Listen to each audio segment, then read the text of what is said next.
తిరుపతిలో తొక్కిసలాట జరిగింది. 6 చనిపోయారు. ఎవరు ఊహించని సంఘటన. ఎవరు ఎక్స్‌పెక్ట్ చేయలేదు కూడా.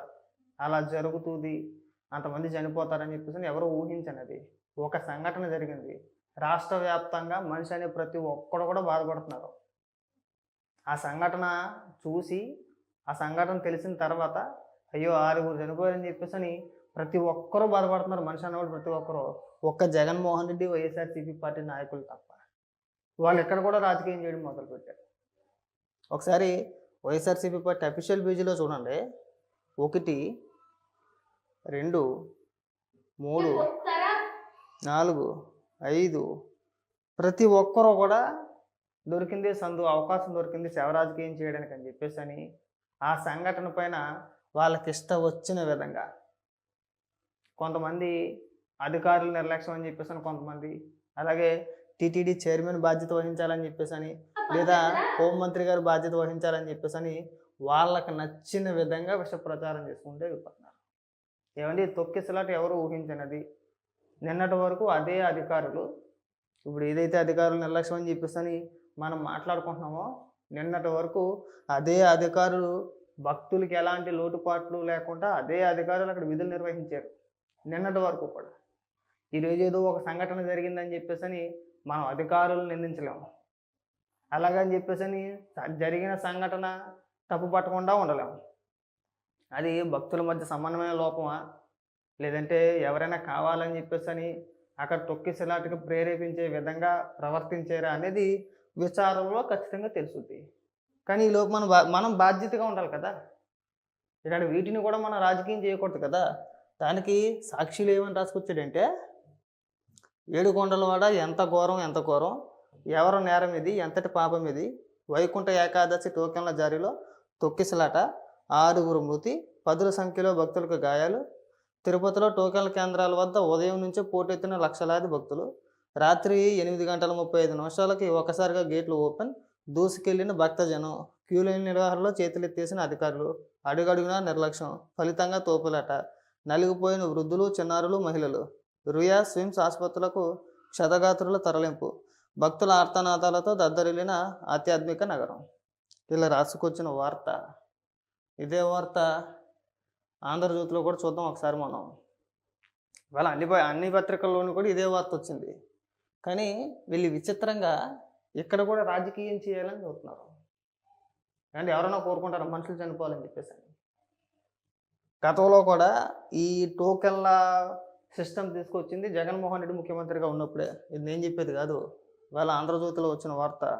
ఇది ఇక్కడ చూడండి. టోకెన్ల తంట, వైసీపీ హయాంలో కొత్త పద్ధతి, 10 రోజులు వైకుంఠ ద్వార దర్శనం, టోకెన్ల జారీ కేంద్రాల ఏర్పాటు, 2020 నుంచి ప్రతిసారి తొక్కిసలాటే. అంటే ప్రతిసారి తొక్కిసలాట జరిగినా సరే ఎప్పుడు కూడా ప్రాణ నష్టం జరగల. ప్రాణ నష్టం జరిగింది మొట్టమొదటిసారి అనుకుంటా తిరుమల చరిత్రలో. ప్రాణ నష్టం జరిగింది మొట్టమొదటిసారి. సరే, అది ఎలా జరిగింది, తొక్కిసలాట గల కారణాలు ఏంటి, ఒకవేళ ఎవరైనా కావాలని చేశారా, రెచ్చగొట్టే విధంగా, అంటే ఆ వార్తలు కూడా వినబడుతున్నాయి. ఎవరో ఒక 2 వ్యక్తులు రెచ్చగొట్టే విధంగా పెద్ద పెద్దగా అరుస్తూ భక్తుల్ని ముందుకు తోసేరు అనే వార్తలు కూడా వినబడుతున్నాయి. కదా నిజమేంతో అబద్ధమేంతో మనకు తెలియదు. మనం పూర్తి వివరాలు తెలియకుండా ఎవరిపైన నిందలేసేయడం అనేది తగదు. మీరు కూడా వైఎస్ఆర్‌సీపీ పార్టీ నాయకులు కూడా అసలు విషయం ఏంటనేది తెలుసుకోకుండా మనకు నోరు ఉంది కదా అని చెప్పేసి అని ప్రభుత్వం పైన, లేదంటే అధికారులను బాధ్యులు చేస్తున్నో, లేదంటే హోంమంత్రి గారిని ఉద్దేశించో ఎలాంటి రాజకీయాలు చేయొద్దు. సంఘటన జరిగింది, సంఘటన గురించి మాట్లాడండి. చనిపోయారు, గాయపడ్డ వ్యక్తులు ఉన్నారు. గాయపడ్డ వ్యక్తులకి మెరుగైన చికిత్స కోసం ప్రభుత్వాన్ని ప్రశ్నించవచ్చు, ప్రభుత్వాన్ని కోరవచ్చు. కానీ జరిగిన సంఘటన జరగానే మనం రాజకీయంగా వాడేద్దాం. ఇప్పుడే జిల్లా కలెక్టర్ గారితో, తిరుపతి జిల్లా ఎస్పీ గారితో మాట్లాడడం జరిగింది. తిరుమల తిరుపతి ఈవో గారు అయినటువంటి శ్యామలరావు గారితో కూడా మాట్లాడడం జరిగింది.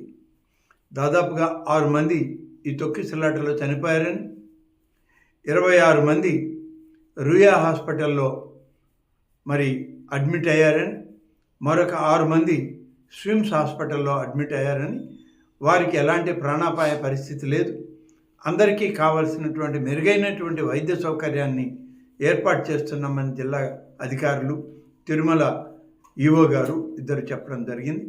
వారందరికి కూడా ఇదే ఆదేశాలు ఇచ్చాం. ముఖ్యమంత్రి గారి ఆదేశాల మేరకు ప్రతి ఒక్క భక్తుడికి స్వామివారి దర్శనం సజావుగా సాగాలి. పూర్తి స్థాయిలో అన్ని రకాల భద్రతా ఏర్పాట్లు కానీ, అన్ని రకాల సదుపాయాలను కానీ తిరుమల తిరుపతి దేవస్థానంతో రాష్ట్ర ప్రభుత్వం, జిల్లా అధికార యంత్రాంగం కూడా కలిసి పనిచేయాలని చెప్పి వారందరికీ చెప్పడం, ఇప్పటికే ఆ చర్యలు తీసుకోవడం జరిగింది. రేపటి నుంచి అన్నీ కూడా దగ్గరుండి పర్యవేక్షించడానికి కూడా ముఖ్యమంత్రి గారు ఆదేశాలు ఇచ్చారు. ఈరోజు ఒక దురదృష్టకరమైన సంఘటన తిరుపతి నగరంలో జరిగింది.